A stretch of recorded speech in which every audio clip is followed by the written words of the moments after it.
Witeka mana ya Abrahamu, mana ya Isaka, mana ya Yakobo, se umwami wacu Yesu Kristo, turagushima buri munsi waduhaye ubuntu bwo kuba imbere yawe kugira ngo umwami dukomeze kuba muri ishuri ryo kwizera, dusenga twiriza dushaka amaso yawe ndetse tuniga ijambo ryawe. Komeze umwami uhindure ubuzima bwacu ku munsi ku munsi. Turagushimira ko wahagurutse mubera kugira ngo mwami uhindure ibintu, abanzi bawe batatane ndetse bahunge mu maso hawe.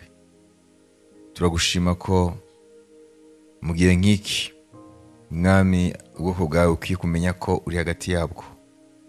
Ugire neza rero abagushaka bose mu mwuka n'umukuri. Komeza ubigishe inzira zawe kandi ukomeze ubereke ubwiza bwawe mu izina rya Yesu, amen.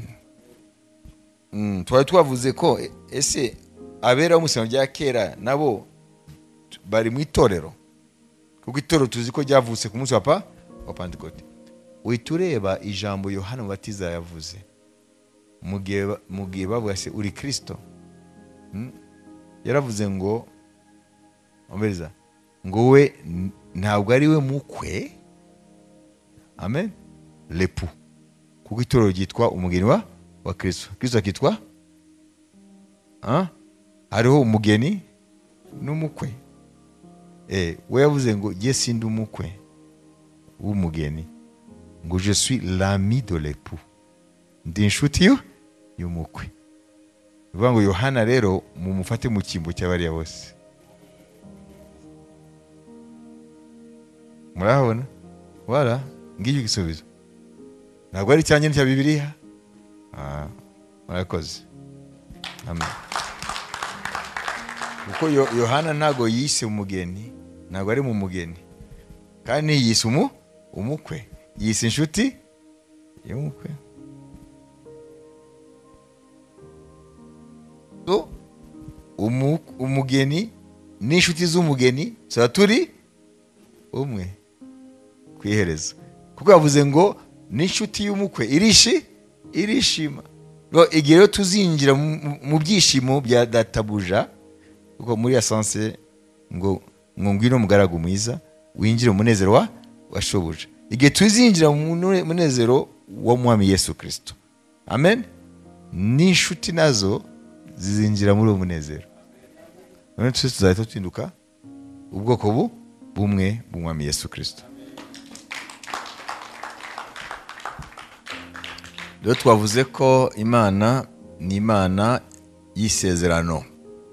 Amen. Hallelujah. The God of the covenant. Niyo mpamvu yasanduka y'isezerano Biblia yita the ark of God cyangwa the ark of the covenant, l'arche de l'alliance ou l'arche de Dieu. Isanduka y'Imana cyangwa isanduka y'isezerano. Tusome Zaburi ya 89:3. Tumve icyo hano ijambo ry'Imana ritubwira. Zaburi ya 89:3. Kuko navuze nti imbabazi zizakomezwa iteka, no mu ijuru ubwaho uzahashimangira umurava wawe. Amen. Amen. Amen. Car je dis la bonté et les fondements éternels, la bonté a des fondements éternels, tu établis ta fidélité dans les cieux. Nous kuvuga ngo Imana iravuga ko ubwizerwa bwayo n'ubwiteka ryose.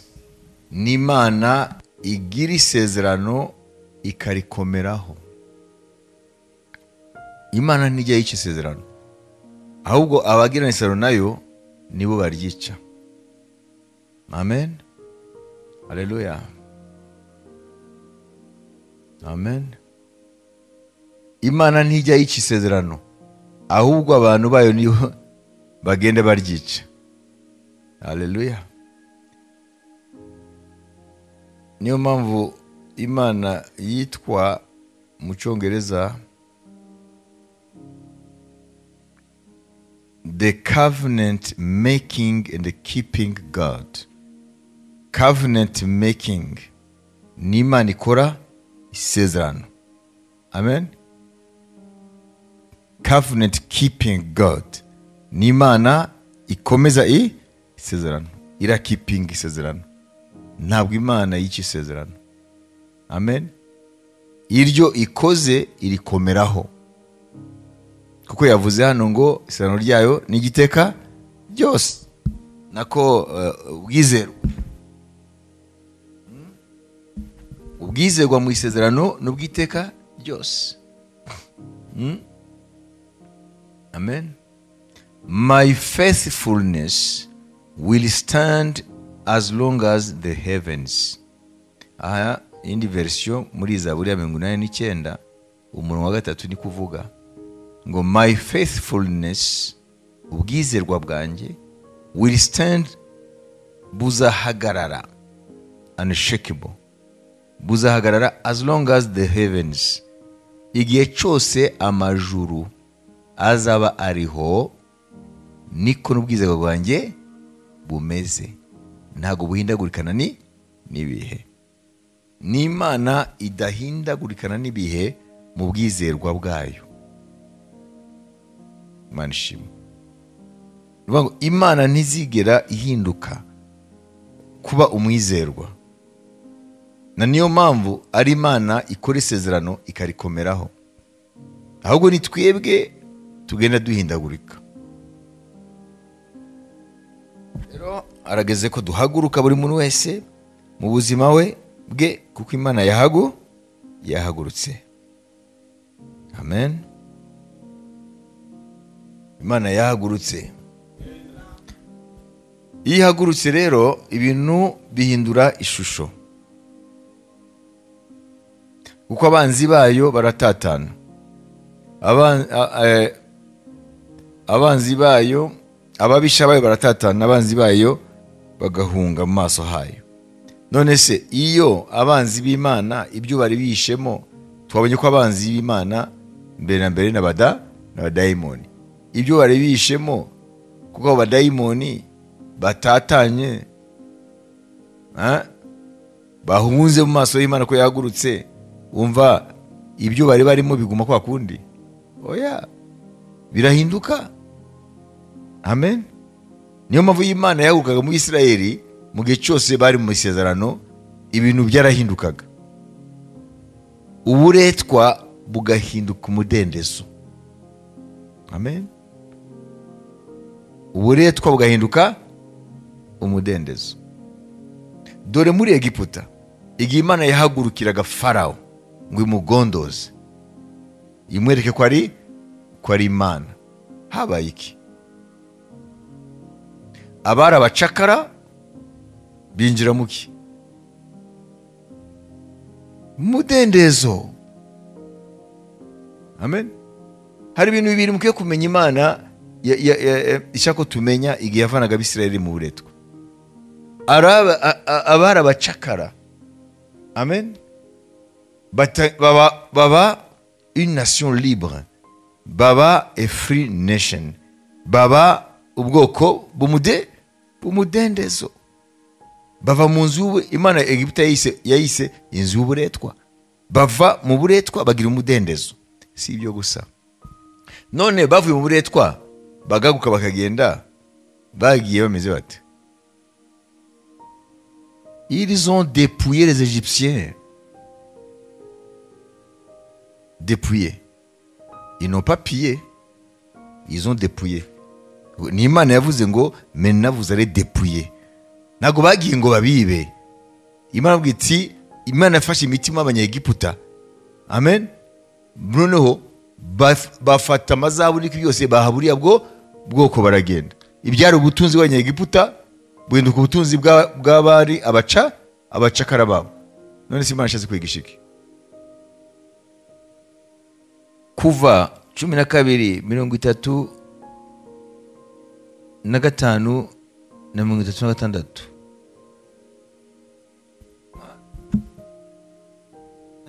ikora itarimo isomo. abisiraheli bakora ibyo Mose yababwiye, basaba abanyegiputa ibintu by'ifeza n'iby'amazahabu n'imyenda. Uwiteka aha ubwo bwoko kugirira umugisha ku banyegiputa, babaha ibyo babasabye, banyaga abanyegiputa. Amen. Wayumvise? Ntago bagiye ubona kunyaga, ça suppose la force. Kunyaga ni nkuko bagiye barabatwara ku ngufu. Iyo utwaye ku ngufu c'est piller. Ariko hariya Imana ikora mu mitima y'abanyegiputa. Abaretwa abagaragu babo, Imana ibaha ko babagiraho umugisha, noneho batanga ibintu by'igiciro, bafite amazahabu n'ibiki byose, babaha n'umutima ukunze. Hanyuma ijambo hano mu Gifaransa ngo ils dépouillèrent les Égyptiens. Dépouiller, on peut dépouiller quelqu'un sans utiliser la force, n'est-ce pas? Ushobora gufata ibintu by'umuntu utakojeje imbaraga. Nuvuga ngo rero Imana yashatse kwigisha. Umvirize. Ubwoko bwari mu buretwa, none bubaye ubw'umudendezo. Icya kabiri, ubwoko bwari mu butindi, mu bukene, nta cyabo bagira, none busohotse muri Egiputa ari ubwoko butunze. Nuvuga ngo Imana irubaka mentalite nshasha, irubaka muri ubwo bwoko imitekerereze mishya. Ntago mukiri abacakara, muyambure mentalite y'ubucakara, muyambure imitekerereze y'ubucakara. Ntago mukiri abatindi n'abakene, mubwiyambure muri ubwoko bukize. Dieu est en train de changer leur mentalité. Imana irahindura mindset y'ubwo bwoko. Twebwe tuguma dutekereza nkuko twatekerezaga tutaramenya Yesu. Nicyo kibazo. Mwabizi? Nuvuga Imana irahindura imitekerereze ko yabaha identité nshasha. Amen. D'esclaves qu'ils étaient, maintenant c'est un peuple libre. Igihe bari abacakara babaye ab'umudendezo. De pauvres qu'ils étaient, ils deviennent un peuple riche. Bari abakene babaye abatunzi. Voilà. Tushobora kuguma muraza kumva ingaruka. Tushobora kuguma mu bitekerezo bishaje ataho bihuriye n'icyo Yesu Kristo yaduhinduye, kandi bifite ingaruka. Kubera iki mvuze ibi? Nuko nimba Imana yahagurutse, kandi yahagurutse ku bwoko bwayo, amen, Imana yashaka ko rero dutangira kubaka icyo bita la mentalité de vainqueur. Twubake imitekerereze y'abanesha, atari y'abaneshejwe. Wabibise? Amen. Haleluya. Twubake imitekerereze y'abanesha. Nk'uko Imana yababwiye ko bazasohokana ubutunzi, amen, nimara kubavura mu maboko ya Egiputa, ko mu nzu y'uburetwa Egiputa, bamenye ko babaye noneho ab'umudendezo, noneho ikabaha n'ubutunzi bw'abanyegiputa, bamenye ko batakiriwe bati abatindi n'abakene, nta cyabo bafite. Imana irubakamo mentalite nshasha. Ubu rero ko Imana yahagurutse, tukwiye kwibakamo ibitekerezo by'abanesha. Imana yabwe icyubahiro.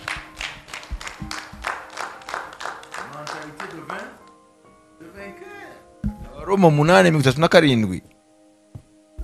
Abaroma 8:37. Reka dusomere. Oya, ahubwo muri ibyo byose turushishwaho kunesha n'uwadukunze. Amen. Amen. Amen. Amen. Wabibise?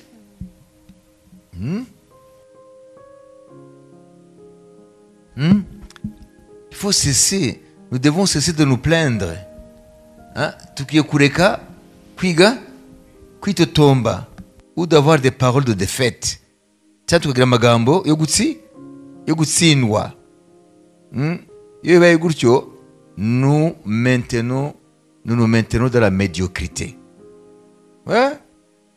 Oui, ce n'est pas en disant que tout va mal que vous verrez les choses s'arranger. Mais c'est en proclamant la faveur de Dieu. Dieu restaure notre vie. Il abat les obstacles, même ceux qui vous paralysent depuis des années, car Dieu n'est impossible, rien n'est impossible à Dieu. Uvuga ngo kuguma dutekereza ibitekerezo biciriritse by'abantu ntacyo babashije, batsinzwe, tuva mal, byose biragenda nabi, nta kigenda, ntabwo ari ibyo biri buhindura ibintu, ahubwo biha ingufu umwanzi Satani, ari umwanzi w'Imana.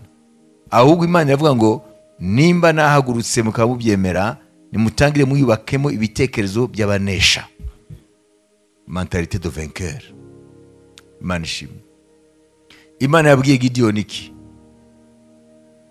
Imubwiye ngo uraho wantwariwe, ngo jye n'intwari gute? Atangira rero kuvuga ibintu byose biranga ko nta butwari. Wayibise?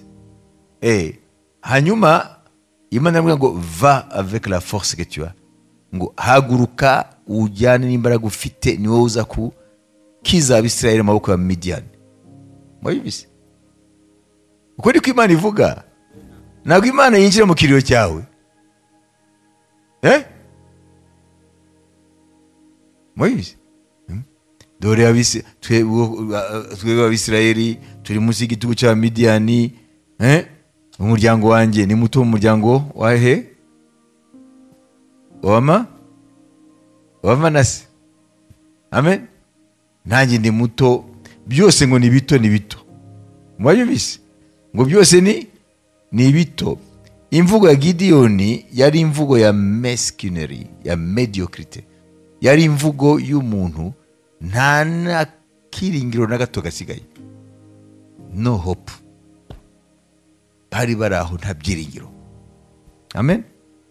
Batuye ngo les enfants d'Israël firent ce qui déplaît à l'Éternel, et l'Éternel les livra entre les mains de Madian pendant 7 ans.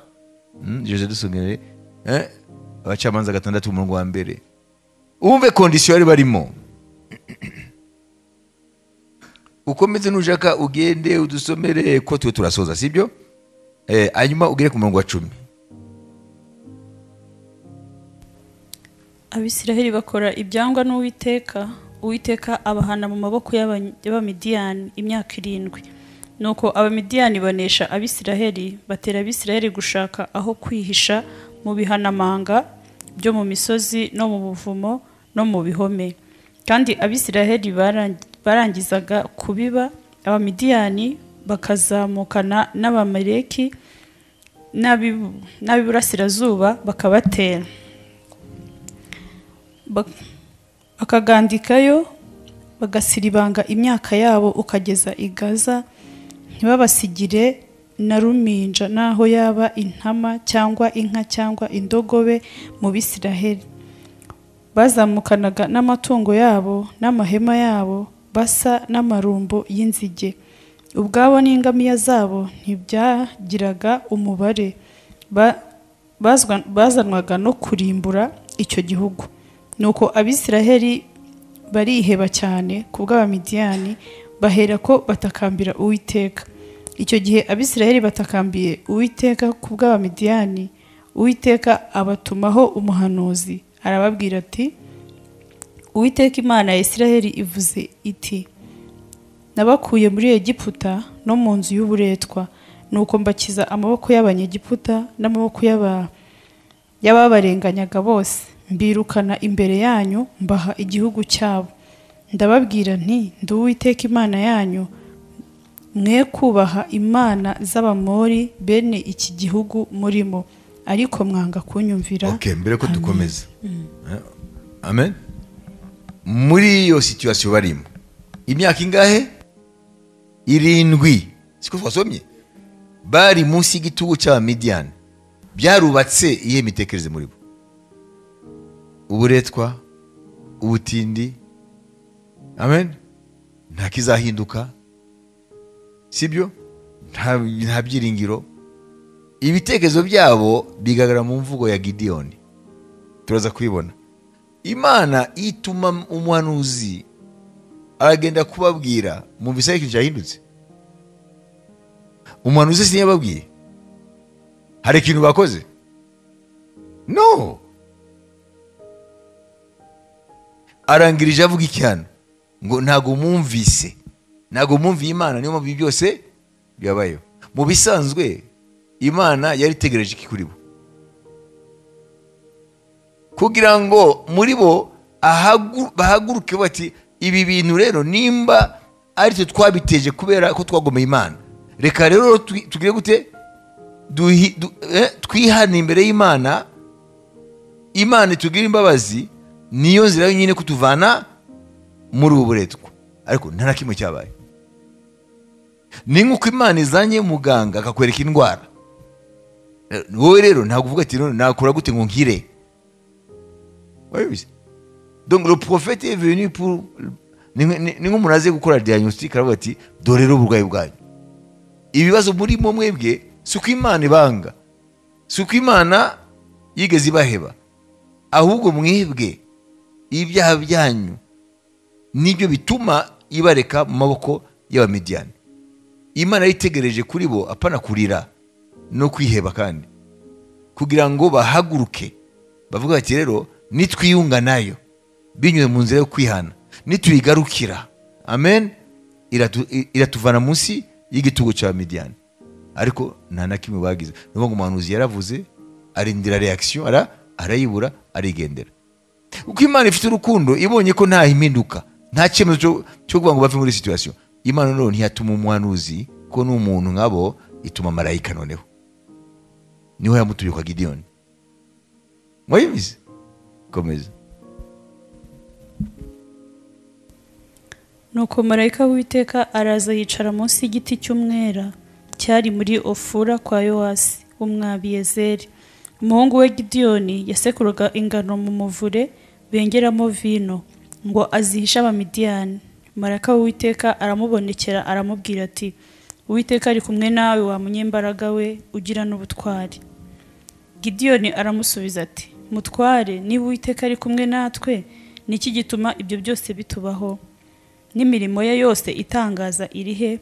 Iyo basogokuruza batubwiye ngo Uwiteka niwe wadukuye muri Egiputa, ariko noneho Uwiteka yaradutaye, yatugabije Abamidiyani.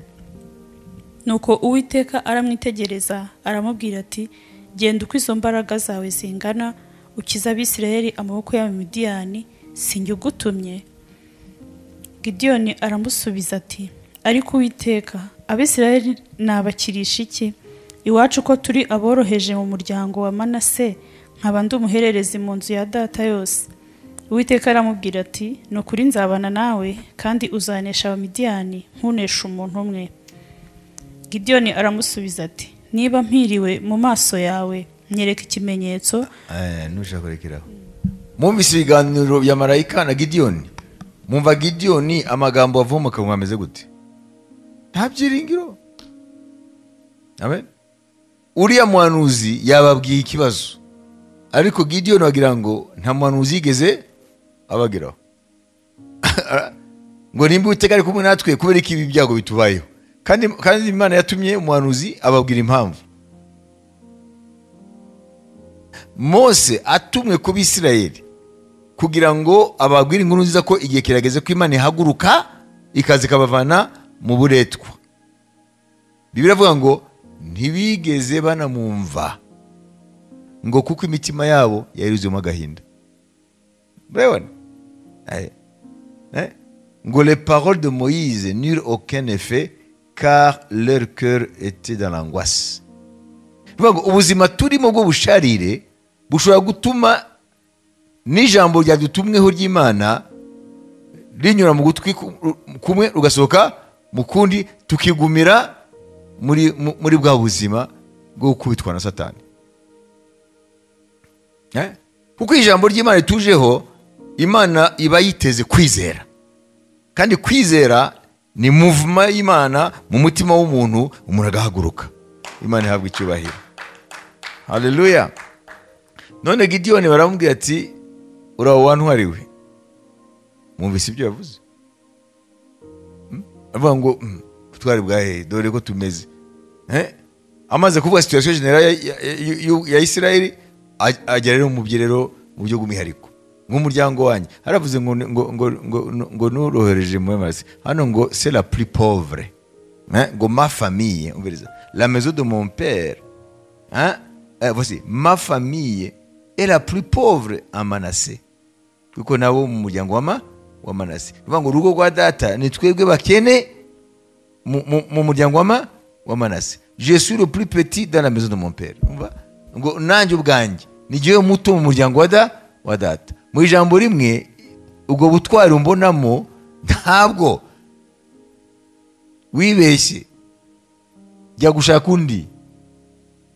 Rero turashobora guhuma kubera ibihe turimo, bikaduhisha ineza y'Imana, intsinzi y'Imana. Amen. Kubera ko tubona iyo situation yacu ikaduhisha kubona ubuhangange bw'Imana. Amen. Haleluya. Ngo hagurukana izo mbaraga ufite, ni wowe uri bukize Abisirayeli. Twaravuze kenshi ko imbaraga yari afite mu buryo bwa kimuntu ntazo, n'imbaraga zo gusekura yangano gusa twatugano nako, ariko Imana yo ivuga en puissance, imubona deja ari intwari. We nago yibona ko ari intwari kubera situation arimo, ariko imubona muri Kristo ko ari intwari. Hano ku buzima bwa Gideyoni, amen, kubera iki Gideyoni yise ko ntacyo amaze, ntacyo yashobora ngo abe umukiza wa Isirayeli, abavane munsi y'igituba Midiyani, ariko mu nyuma akabikora, ni ukubera ko ntabwo yari azi ko iyo Imana iguhamagaye, amen, ngo igaguhamagara umurimo runaka, haleluya, mu bisanzwe n'izawukora binyuze muri wowe. Ni ukuvuga ngo Gideyoni Imana niyo yahagurutse, hanyuma Gideyoni nawe arahaguruka, Imana imuneshereza Abamidiyani, cyane cyane ko yakoresheje n'ingabo nkeya, abantu 300. Wayibise iyo Uwiteka ahagurutse ubwo bwabukiye guhaguruka. Iyo Uwiteka ahagurutse ubwoko bwe bukwiye guhaguruka. Imana ishimwe. Urahaguruka mu kwizera. Hano murabona rero situation ya Gideyoni ishobora kuba ari yacu. Tukaba turi mu bihe aho ibintu bigenda biboneka ko birushizaho kuba bibi, ubukene, ibiki, sibyo, n'ibindi bigenda bituma abantu biheba muri ubu buzima. Okay? Iyo urebye iburasirazuba, irengerazuba, ikusi, kasikazi, sibyo, nko muri Amerika haraba kwiheba kwinshi, kuko buri gice runaka, chaque domaine, buri utuzi twose ijya no hino bariho barukana abantu ikivungi. Murumva, n'imiryango myinshi itengera mu bukene. None se ntago biheba? Bariheba. Nivuga ngo reforme za Donald Trump, impinduka razana mu buryo mu nzego zose, ariko gene ndavuga hano mu buryo bw'ubukungu. Nivuga ngo ni gahunda yahahamuye Abanyamerika. Mwabyumvise? None tureke Amerika no ku isi yose. Nivuga ngo abantu bari mu bihe aho ibyishimo byo mu bihe byashize, nimba bigeze kwishima, biro birasimburwa no kwiheba n'ubwoba bw'ejo mu bihugu byose byo ku isi. Nibyo Yesu yise muri Matayo 21 ngo les nations seront saisies par l'angoisse. Turi muri bihe bya angoisse n'ubwoba n'agahinda biba mu mitima y'abantu, kubera ibyo babona bati noneho akari nyuma karahinda, bagatangira kubaho bahamuka n'ibitarabageraho, bagahamuka mu bitekerezo. Rero nta numwe rero muri isi adashobora kutabona ibyo bintu, kubera ko nibyo bihe isi yinjiyemo. None nimba Imana yavuze ko yahagurutse, no kugira ngo ubwoko bwayo ntibuhahamuke, nibwihebe, amen, niba ufatwe n'uwo mwuka wangwase w'agahinda no kwiheba uri urafata isi, kubera yuko itorero ry'Imana nzima niryo nkingi y'ukuri igushigikiye muri isi yacu. Iyo nkingi itembagaye byose inzu irahirima. Ni twebwe bakwiye kuboneramo ibyiringiro. Imana yabwe icyubahiro. Ni twebwe tukwiye kuba ibyiringiro. Ni twebwe dukwiye gukomeza abantu. Niba tubonemo amagambo yo kwiganyira nkuko bo bayafite, kandi ntabwo tuzaba turiho turibeshya, kuko Imana muri twebwe ni nzima. Yesu ni muzima. Imana ishimwe. Tukwiye kwibakamo ibitekerezo byo kunesha by'intwari, la mentalité de vainqueur. Imana muri twebwe ni intwari.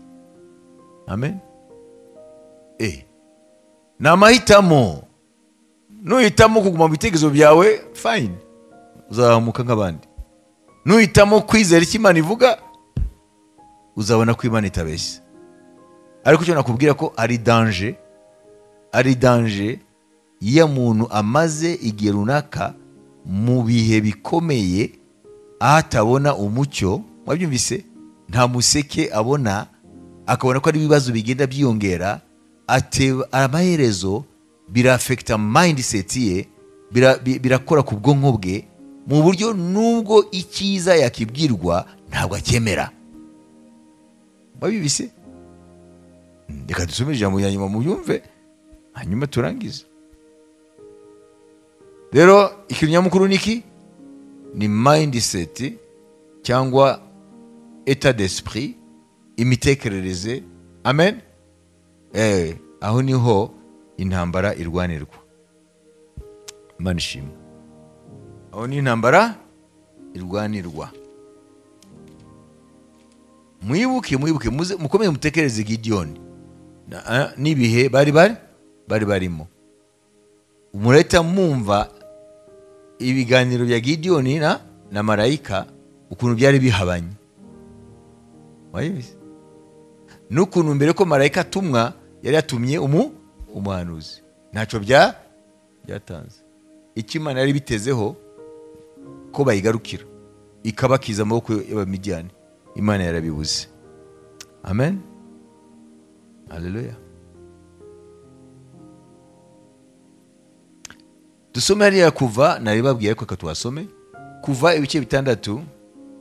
Amen. Umurongo wa mbere tugeze ku murongo wa 9.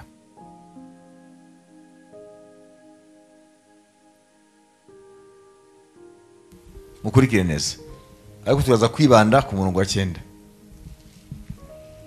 Uwiteka abwira Mose ati, uhereye none uzabona ibyo nzagirira Farawo, azabarekura bagende, abyemejwe n'amaboko menshi, kandi no kwirukana azabirukana mu gihugu cye ku bw'ayo maboko.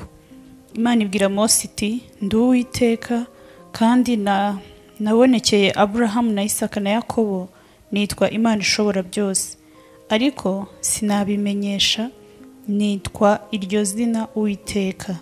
Kandi nakomeje isezerano ryanjye nabo ko nzabaha igihugu cy'i Kanani, igihugu cy'ubusuhuke bwabo basuhukiyemo. Kandi numvise umuniho w'Abisiraheli, Abanyegiputa bazitiriye mu buretwa, nibuka isezerano ryanjye. Nuko bwira Abisiraheli yuko ndi Uwiteka, kandi nzabatura imitwaro Abanyegiputa babakoreye, mbakure mu buretwa babakoresha, mbacunguze ukuboko kurambutse n'ibihano bikomeye. Kandi nzabazana mube ubwoko bwanjye, nanjye mbabere Imana. Niho muzamenya ko ndi Uwiteka Imana yanyu, ibatuye imitwaro Abanyegiputa babakorera, ikabakura muri bo. Kandi nzabajyana mu gihugu namanikiye ukuboko, yuko nzagiha Aburahamu na Isaka na Yakobo, yuko nzagiha Aburahamu na Isaka na Yakobo, nzakibaha kuba ibiragwa byanyu, ndi Uwiteka. Mose abwira Abisiraheli ibyo maze babuzwa kumwumvira n'umubabaro wo mu mitima yabo, utewe n'uburetwa bw'agahato amen. Inkuru yari yabazaniye yari inkuru nziza. Fini la servitude. Haleluya. Amen. Fini la servitude. Your slavery is over. Uburetwa burarangiye. Ariko si ni nkuko wabwira umuntu ngo ubukene bwawe uyu munsi ndaburangije, kubera imyaka amaze muri ubwo bukene no muri iyo mibabaro utindi akanga kubyemera. Batubwiye ngo nubwo Mose yababwiye inkuru nziza ko Imana ije gusohoza isezerano yabasezeraniye Aburahamu, amen, haleluya, yuko izabavana urubyaro rwiza ruvana muri Egiputa mu buretwa, ko cyagiye kigeze ko ihagurutse. Ubwo uyu munsi umutwe ngo Imana yahagurutse. Imana irabwira ngo ndahagurutse kuza kubavana mu gihugu cy'uburetwa muri Egiputa. Yari inkuru nziza, ariko dore ngo ntacyo yababwiye. Iyo nkuru ntacyo yababwiye. Ils sont restés indifférents. Vuga ngo ni nkuko Mose yari aratumwanya.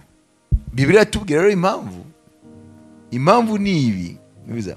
Ainsi parla Moïse aux enfants d'Israël, mais l'angoisse et la dure servitude les empêchèrent d'écouter Moïse.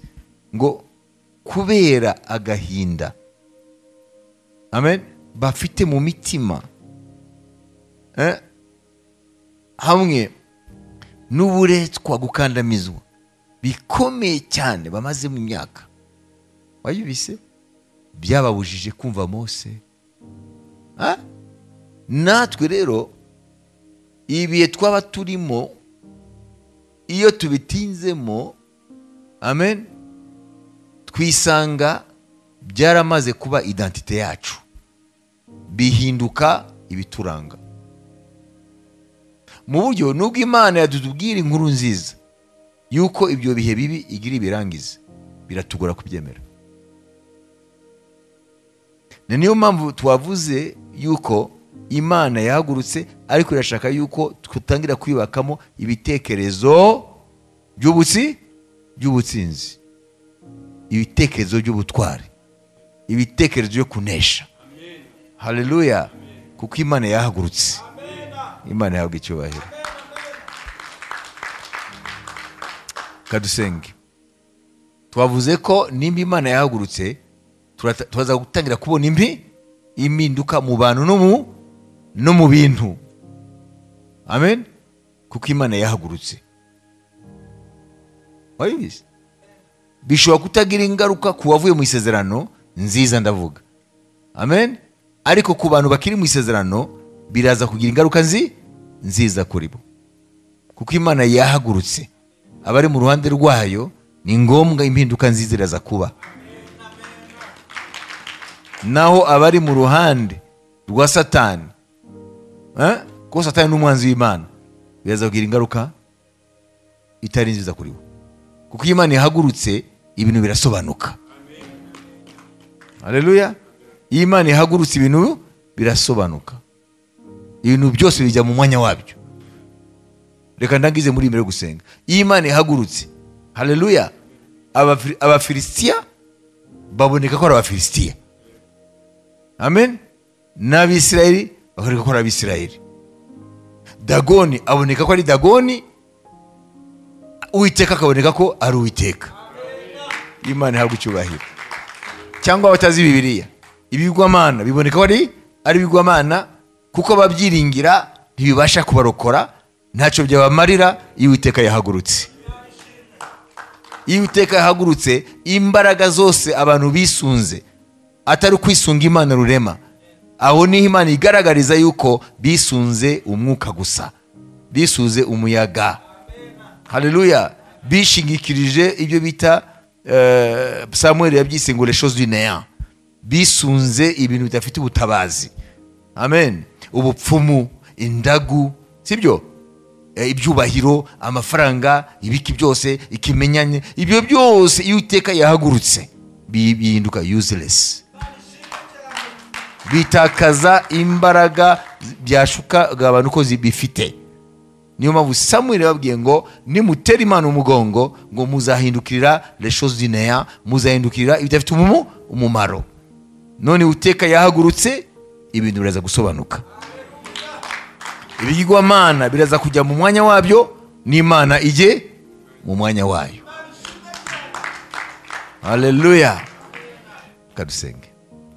Data, turagushima uyu munsi waduhaye wo kwiza no gusenga.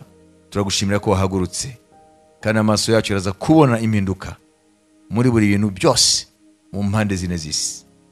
Ku bwoko bwawe bukiri mu isezerano ni amahirwe, n'ibihe byiza, n'ibihe byo kubona ubwiza bw'Imana. Ariko ku banzi b'Imana, ku bari mu ruhande rwa Satani se kibi, ahubwo ibihe biraza kubakomerana, ko baraza kubona ko ibyo bishingikirije, ibyo bizeye, ibyo bashize mu byiringiro byabo ntibibasha kubatabara, kuko ntabwo ari Imana. Mu izina rya Yesu, amen. Nuko rero tukomeze dutekereze kuri ibi tumaze kwiga, amen, kugira ngo koko twiyubakemo ibitekerezo bishya bijyanye n'ibyo Imana ishaka gukora.